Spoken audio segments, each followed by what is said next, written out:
and welcome learners. My name is Sukriti and today I will be taking you through our learning module on Basics of Entrepreneurship. Now, the first step is understanding what exactly is entrepreneurship.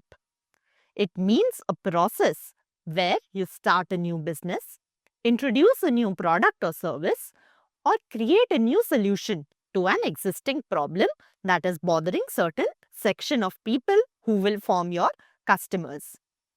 It involves firstly identifying an opportunity in the market, that is, a pain point of the customers that is not being solved currently, and then that is your idea.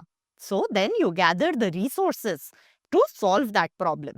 Resources such as the people with right skills to solve the problem, the certain money of that, financial resources, and your time and commitment. And then you use all these resources together to form an enterprise or an organization that provides certain product or service that will help solve that problem and therefore deliver value to your customers. An enterprise requires creativity and taking a lot of initiative to convert ideas into a full running enterprise business. Entrepreneurship is very important for driving innovation in any economy or any nation and also used in the development of the country. What are the various aspects of entrepreneurship? First, there is value creation. That means the idea is only in your head, but an entrepreneurship process takes that idea from somebody's head and puts it into a functioning business, therefore delivering proper economic or social value, and thus value creation happens. There's another aspect, that is innovation. So there is new or improved product or service that is introduced to solve certain gap in the market, which leads to good, interesting research and new innovative products or services being developed. There is opportunity solving. That is, you identify certain opportunity in the market, evaluate if it is practical to solve that, and then scale that problem or opportunity into a proper solution at large scale. There is risk involved also. Since you are doing something new, there is going to be a lot of risk that one must take. That must be calculated risk. And how do you make sure that you can overcome that risk and therefore lead to good sustained growth? And lastly, an aspect is problem solving. You are identifying real problems that certain customers have when you are delving into the process of entrepreneurship and making practical, feasible and viable solutions to actually help out certain people, make their lives better or easier through your products or services.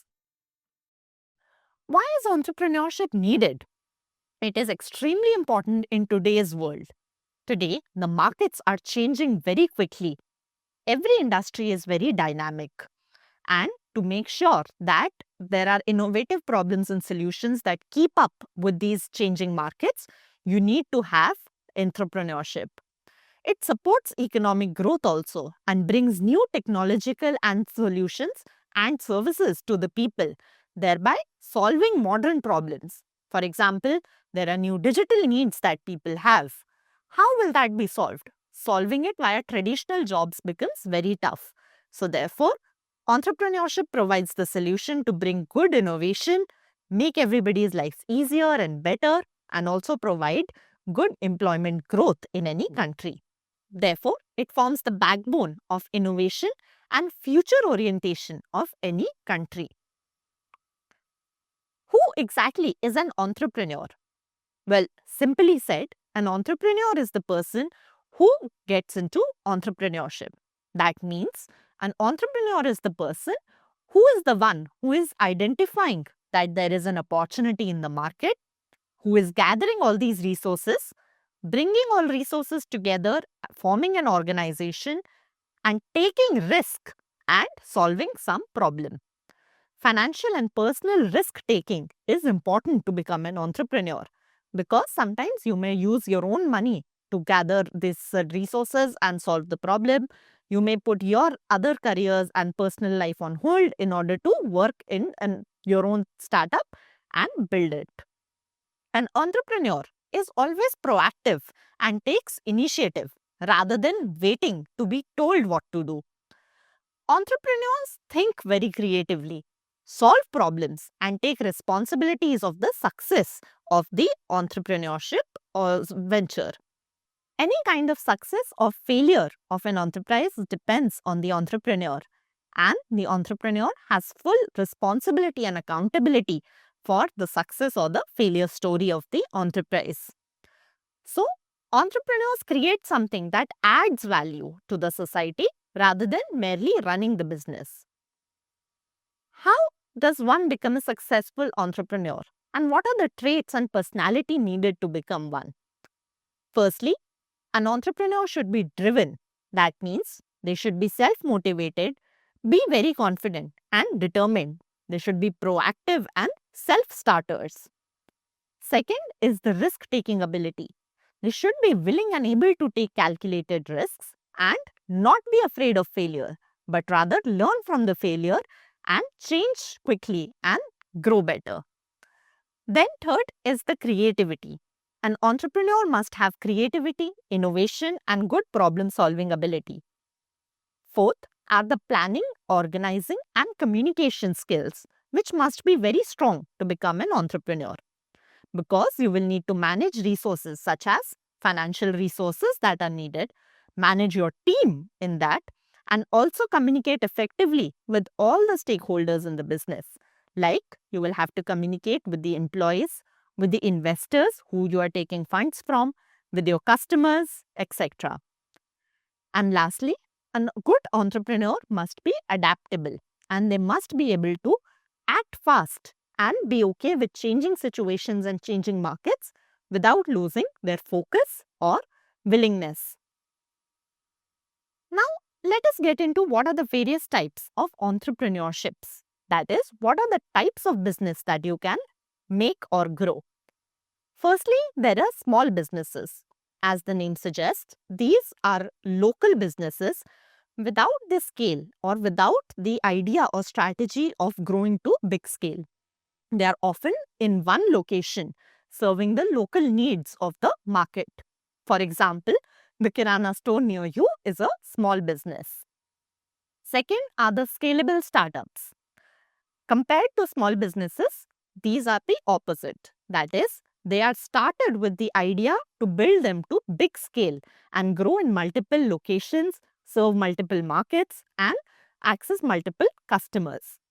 They're designed to grow quickly and capture these large markets, often by using innovative methods and modern and cutting technology. Third are the social startups or social enterprises, which are built with a focus on creating positive impact in society rather than making money or profits for the entrepreneur. These often address a social or environmental cause that is going to help better the world. Next, we have corporate or intrapreneurships. These are the kind of new ideas and organizations that are built by employees who are already working in some big corporate. Big corporates also need to have strong innovation in order to keep up with the competition and with the changing needs of the market. So, they often allow their employees to form small teams within the organization, provide them resources and allow them to make small scale ideas and test them in the market, which also gives the corporate the information about new information, innovation, etc. and allows the team of employees who are working to also get a sense of being an entrepreneur. Next, we have innovative entrepreneurships, which are known to introduce new products, services, or processes in the market. They are always on the edge to do something new, either by looking at the trends of what is going on in the market, looking at new technologies, developing better research and development teams, etc. Next, we have lifestyle entrepreneurships, where the personal goals and interests of the founder or the entrepreneur take focus, and this is often done to gain more personal freedom and personal success. Then we have hustler entrepreneurships, where there is always a focus on solving obstacles and problems and launch new products and grow a business. And lastly, we have imitative entrepreneurships, which actually take an idea that has been done somewhere else and imitate or replicate an existing or successful product or service by bringing them into a new market or into a new context. For example, if something is being done in, say, US and it is serving US needs, and today we decide to start an entrepreneurship and take that product, change a few things to fit it into an Indian market and Indian context and bring it to the new market, that is India, that will be an imitative entrepreneurship. It is still entrepreneurship because it is taking risk, gathering resources and starting your own organization, but the innovation is slightly less since there's only innovation in shifting the product into the local context. Now, let us look at the type of enterprises. What kind of a structure you can form in your business? We will discuss 5 major types and what are the pros and cons of each of them. First, there is sole proprietorship. As the name suggests, it is sole, that means single. So, when a single person starts a business, it is called sole proprietorship. And in eyes of law, there is no difference between the sole proprietor and the business. That means the person becomes the business entity. It is very easy and inexpensive to start and often requires very less compliances and legal and regulatory framework. There is full control with the owner since the owner is the only person, which can also lead to quick decision making, and you as the owner get all of the profits. However, there is unlimited personal liability. That means since in the eyes of law, owner and the business are same, if business has any kind of debt and has to return money to a lender, not only what is the money for the business, but what is the money of the owner, the personal assets of the owner can also be used. Since it is one person, there may be limited access to funds. There will be limited access to the kind of skills a person has because a one person can only do so much. And business continuity depends on the owner. If something happens to the owner, the business may suffer. Often your local kirana stores or small salons or bakeries are sole proprietors. Second is partnership. Again, as the name suggests, there are partners in this. So, 2 or more people are running this business together and sharing the profits and the liabilities. It is easier to run than a sole proprietorship because it is shared responsibility. More capital can be accessed because partners can pool their funds. And also you get better skills because each partner may be skilled in one or the other thing. For example, one person may be very good with technology and second person may be very good with marketing. So it is better. And each of the risk is shared. In this, all kind of risk in a business becomes shared. However, there can be possibility that there are disputes or conflicts in the partners, or if one partner leaves, then the business stability may be in problem. And since there is profit sharing, it will reduce your individual earnings. Often, legal firms or CA firms are registered at partnerships or small trading firms, like you may have seen something like XYZ and Sons, etc., is often a partnership. Then we have company. We have 2 types of company. First is a private limited company, which is a company where shares are held by certain limited number of people, that is privately held, and the liability is limited. That means, like we discussed in sole proprietorship, personal owner's assets can also be used. In this case, that will not happen. This is therefore, that is the biggest pro of this, that limited liability is there. It is easier to raise funds from investors and professional management and professional running of the business is possible since scale is larger. However, in this, there are more regulatory compliances and therefore higher setup and maintenance cost, more auditing, and you cannot transfer the shares freely. That is, only the few people who have the shares will keep the ownership. For example, Ola is a private limited company. Then we have public limited company. It is very similar to private limited company, only difference being that now the shares of the company, or that means the ownership of the company, is not held privately with only few people, but rather it can also be held by the public at large, and you can trade your shares in a public owned stock exchange or stock market. Therefore, you can raise large amounts of capital from the public. That is, even if so many people have one share also, they will pay for each of these shares, or people will pay for getting a part in the ownership of the company, and therefore you will have access to funds from a lot many people and a larger pool of people. There is higher transparency because more auditing and more regulatory compliance is involved, which can raise better trust from the people. And also, it is scalable for large operations. However, it is a compliance-heavy structure, which, while it increases transparency, also adds to high cost of governance. There is a risk of loss of control by the founders, and your control will be often diluted as an entrepreneur. You will not have full decision-making control. And there is also public scrutiny and public focus on these companies. For example, Reliance Industries or Tata Motors. And last type of enterprise we have is a franchisee model, where a franchisor grants the use of their name and their brand and their operating system to a franchisee in exchange of getting certain small fees.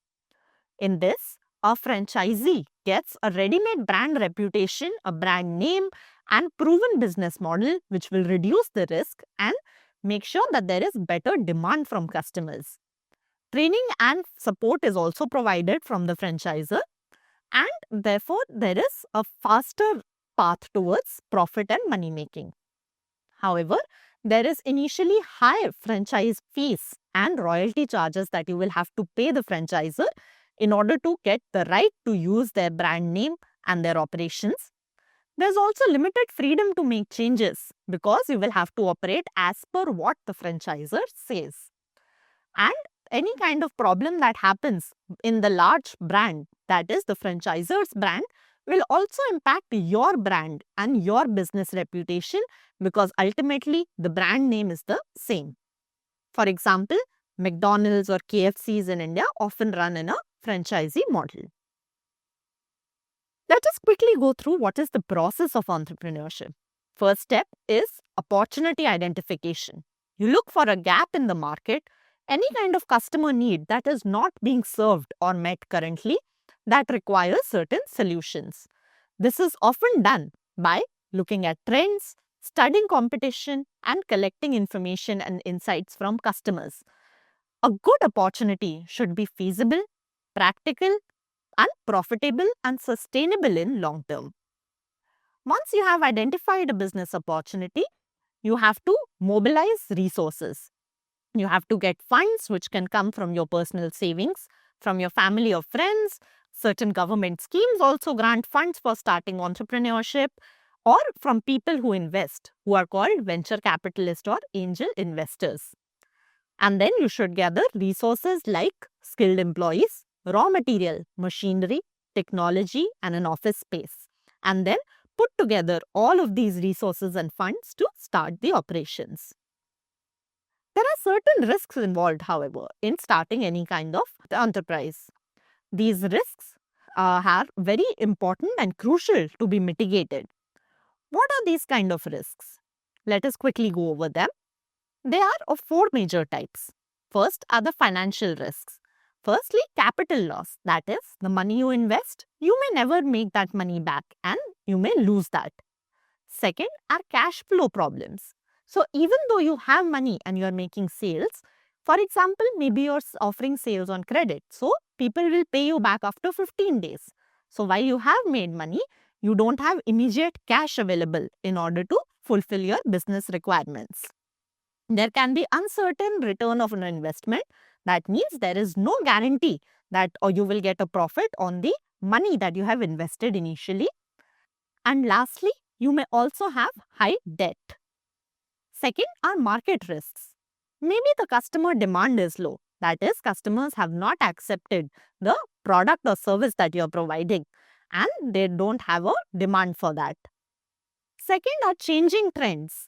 Maybe market preferences are changing very quickly and you're not able to keep up. Third is misjudging the target market. You may have done your research, but you have done wrong pricing or positioning, which leads to low or no demand. Or external factors like an economic slowdown or pandemic may happen, which will decrease demand. Then the third type of risk we have are competition risks. Firstly, there may be established competitors in the market that are big players. Second, there may be easy imitation. That means somebody can easily copy and replicate the product or service you're offering, reducing your uniqueness. Third, there may be aggressive marketing. That means your rivals may outsmart you, maybe by doing better marketing and better promotions, therefore killing your business. And lastly, there may be substitute products or customers may shift to an alternative to your product or service, therefore killing demand. Last type of risks are operational risks. That means there may be production issues, in your machinery may break down or you may not get raw material. Second, there may be people risks. That means there may be team conflicts, your team may not be skilled or your employees may even leave very soon. That is, high attrition can happen. Third are the logistical challenges in distributing your product or service from your warehouse to your customers, which may have delivery delays or high cost of delivery. And lastly, there may be process failures. That means there may be inefficient operations or poor quality control happens.